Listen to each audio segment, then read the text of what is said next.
El domingo, no es el día del Señor. Parte 5, título original es El domingo el día del Señor. Andrés Mengíbar www. Igle de Dios. Org. Marca registrada 2003 derechos reservados. Con excepción de las fuentes citadas, el contenido es propiedad del autor. Las citas bíblicas han sido tomadas de la Reina Valera de 1995. Paz a vos. El día del sol. Dentro de las páginas del Nuevo Testamento no existen bases para decir que los santos apóstoles hayan mirado un día de reposo diferente de aquel que por miles de años ha sido declarado ser el día en que Dios reposó de todas sus obras. De hecho, el afán teológico extrabíblico es el único que cree mirar en los escritos inspirados las bases apostólicas para semejante cambio. Lo que puede mirarse respecto al primer día de la semana es que su dedicación, en contra del designado por Dios, se llevó a cabo cuando la humanidad caída empezó a caminar en el tiempo sin la orientación divina. Ese caminar, en lugar de ser un empeño por enmendar el error cometido en Edén, se realizó yendo en dirección contraria. Así, la voluntad de Dios hacia el hombre es no matar, pero el hombre instituyó el crimen. La orden divina es no idolatrar, pero el hombre decidió fabricar imágenes. El diseño divino para la humanidad es la felicidad, pero el hombre se inclinó por la infelicidad. El deseo divino instituyó el sábado como día santo, pero el hombre instituyó el primer día para honrar a sus dioses. Generalmente conocido es que los primeros hombres en adorar al sol en el primer día de la semana fueron los babilonios y los egipcios, y a medida en que el tiempo transcurrió, otras naciones les imitaron. Unos 3000 años después de los egipcios nació Roma, la cual adoptó al sol como su dios principal y al primer día de la semana como su día de adoración. Nunca antes de Cristo, ni después de su muerte, el sábado ha sido el día de reposo entre los paganos. Esa es una razón más que suficiente que ellos han tenido para desecharlo y para reforzar la validez del día que designaron para sus cultos. Es importante entender que el sábado, desechado por los paganos, fue dado por Dios a Israel cuando hizo con ellos el antiguo pacto y el nuevo pacto. En ninguna parte de las escrituras dice que después del pacto del Sinaí él lo haya dado como reposo a otras naciones. El sábado es un recuerdo del día reposado por Dios, y un recuerdo de su vigencia entre aquellos que están bajo el nuevo pacto, incluyendo a los gentiles que aceptan a Cristo, Efesios 2:12. De esto se habla más adelante. La historia acerca del primer día de la semana como día de reposo conduce a entender que nació varios miles de años antes del aparecimiento del cristianismo. El primer día de la semana, como día de reposo, no nació como fruto de una supuesta resurrección de Cristo en ese día, más bien fue tomado oficialmente, como se ha venido diciendo, debido a la poca capacidad postapostólica de frenar a los de la circuncisión, y porque nunca, entre ellos ese día dejó de ser de adoración. El muy escaso propósito de los paganos convertidos al cristianismo de entender el relato evangélico de la resurrección facilitó introducir ese día y darle el carácter oficial que en nuestros días predomina en la mente de miles de millones de cristianos.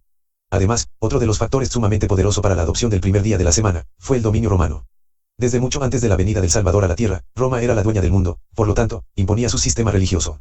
Es interesante notar que Roma no había presionado a Israel a adoptar el día del sol como día de adoración, sino que le había permitido mantenerse en la observancia del sábado.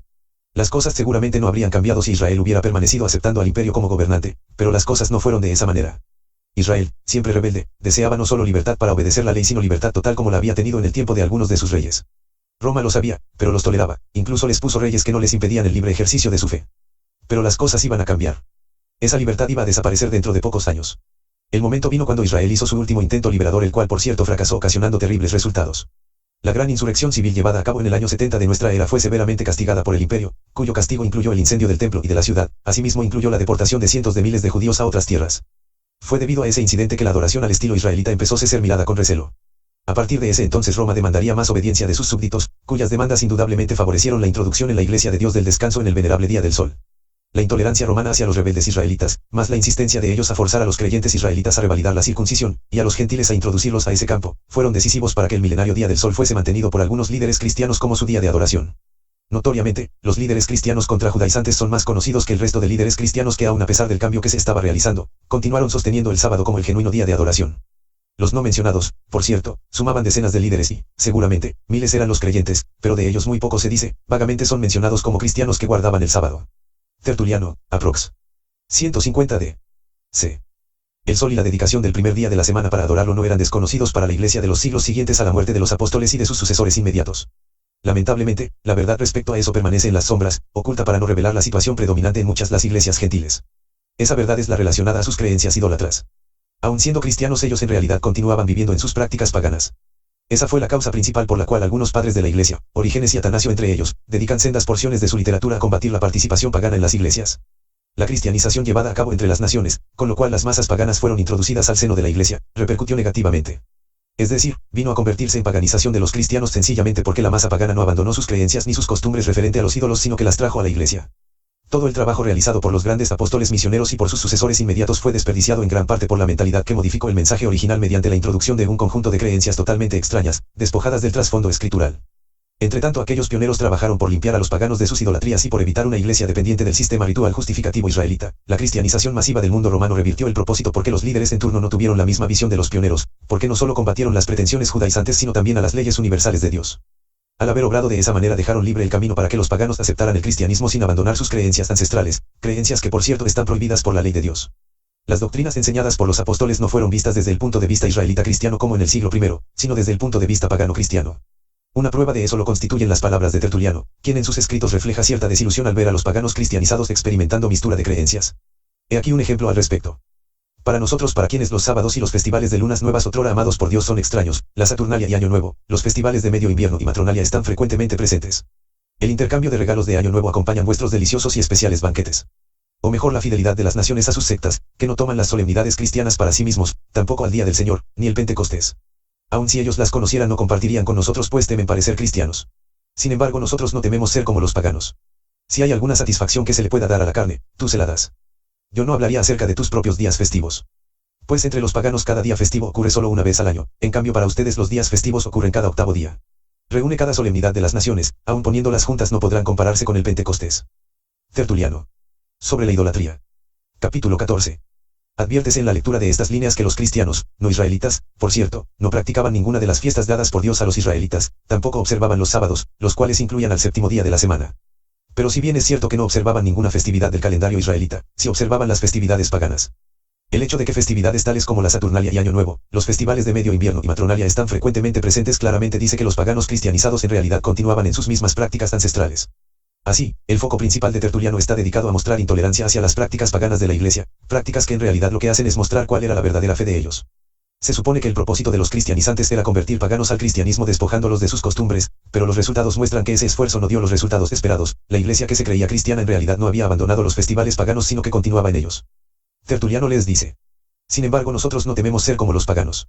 En realidad estos a quienes él se dirige eran paganos cristianizados, por lo cual ya eran regenerados, supuestamente ya habían dejado las prácticas idólatras y habían pasado a pertenecer a la Iglesia de Dios. Mas por lo que se ve, Tertuliano se desconcierta al ver que ellos continuaban invariables en sus costumbres. Sus palabras habían sido más reales si les hubiera dicho algo así como: mas vosotros no teméis continuar viviendo paganos. Tan licenciosos eran aquellos paganos cristianizados que él les dice: si hay alguna satisfacción que se le pueda dar a la carne, tú se la das. Sin lugar a dudas, aquella iglesia formada por los paganos ni conocía ni practicaba las leyes divinas, sin embargo, conocía muy bien las costumbres paganas y las practicaba. En realidad, no parece que haya habido un tiempo cuando los paganos dentro de la iglesia hayan abandonado sus costumbres ancestrales. Notoriamente, la siguiente porción menciona una realidad que Tertuliano se resistía a aceptar: en su mente el primer día de la semana era del Señor, pero que en la mente de la iglesia era del sol. Oigámosle. Otros ciertamente, con más información y aparentemente con más apego a la verdad creen que el sol es nuestro Dios. Tal vez creerán que nosotros somos persas, aunque nosotros no adoramos el círculo pintado en una pieza de tela de lino que ellos tienen por todas partes. La idea, sin dudas, se ha originado porque es bien conocido que miramos hacia el este cuando oramos. Pero ustedes, mejor dicho muchos de ustedes, algunas veces bajo la misma pretensión de alabar los cuerpos celestiales, mueven sus labios en dirección del nacimiento del sol. De la misma manera, si nosotros dedicamos el día del sol para regocijarnos, de un modo totalmente diferente que la de adorar al sol, entonces venimos a tener un parecido con aquellos de ustedes que dedican el día de Saturno al descanso y lujo, aunque ellos también están muy lejos de las tradiciones judías de las cuales en verdad son totalmente ignorantes. Tertuliano. Apología. Capítulo 16.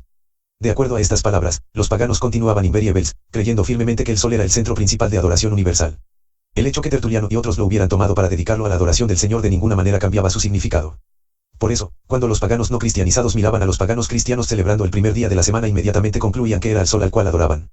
Esto está claro, porque aquellos cristianos en realidad, viviendo en la iglesia, adoraban al sol. Al menos eso es lo que Tertuliano declara. La situación imperante dentro de la iglesia no consistía en sospechas acerca de las inclinaciones de los paganos convertidos a volver a sus costumbres, sino en confirmar que ellos no las habían abandonado. Tertuliano claramente dice: otros ciertamente, con más información y aparentemente con más apego a la verdad creen que el sol es nuestro Dios. La idea, sin dudas, se ha originado porque es bien conocido que miramos hacia el este cuando oramos. Pero ustedes, mejor dicho muchos de ustedes, algunas veces bajo la misma pretensión de alabar los cuerpos celestiales, mueven sus labios en dirección del nacimiento del sol. Los intentos de hacer aparecer al primer día de la semana como día del Señor habían fracasado en las mentes de los cristianos a los cuales Tertuliano se dirige. El fervor religioso de adorar mirando hacia el nacimiento del sol, y de alabar los planetas no deja lugar a dudas sobre el verdadero sentimiento de ellos. Notoriamente, sus palabras podrían también sugerir que entre esa porción de cristianos adoradores del sol habían algunos que observaban el sábado. De la misma manera, si nosotros dedicamos el día del sol para regocijarnos, de un modo totalmente diferente que el de adorar al sol, entonces venimos a tener un parecido con aquellos de ustedes que dedican el día de Saturno al descanso y lujo, aunque ellos también están muy lejos de las tradiciones judías, de las cuales en verdad son totalmente ignorantes. El día que los romanos habían dedicado a Saturno era precisamente el sábado, por eso es que Tertuliano lo llama Día de Saturno. La existencia de ese segmento de sabáticos está fuertemente mencionado. Lo que la teología dominical no dice. En la teología acerca del primer día de la semana como Día del Señor nunca se habla con verdadero énfasis acerca de cómo los paganos habían dedicado ese día para adorar al sol. Algunas veces se hace solo con breves palabras. Si eso es así, con sobrada razón nunca se aceptará que antes de la Iglesia, este era el día que el Imperio Romano desde hacía cientos de años había dedicado como su día especial siguiendo la influencia milenaria de los caldeos y de los egipcios. Igualmente, nunca se harán estudios exhaustivos por medio de los cuales mostrar que el primer día de la semana, como día de adoración al Señor, nunca fue estimado por los apóstoles, al contrario, la corriente siempre enfatizará que el cambio fue hecho por ellos. La teología acerca del domingo nunca podrá demostrar que entre la dedicación romana al primer día de la semana y su continuidad en la Iglesia no exista relación. Más bien, los hechos históricos, algunos de los cuales han sido medianamente presentados en este estudio, claramente demuestran cómo la hegemonía del imperio ejerció poderosa fuerza sobre el cristianismo al grado de que el primer día de la semana continuó en la Iglesia gentil sin ninguna dificultad.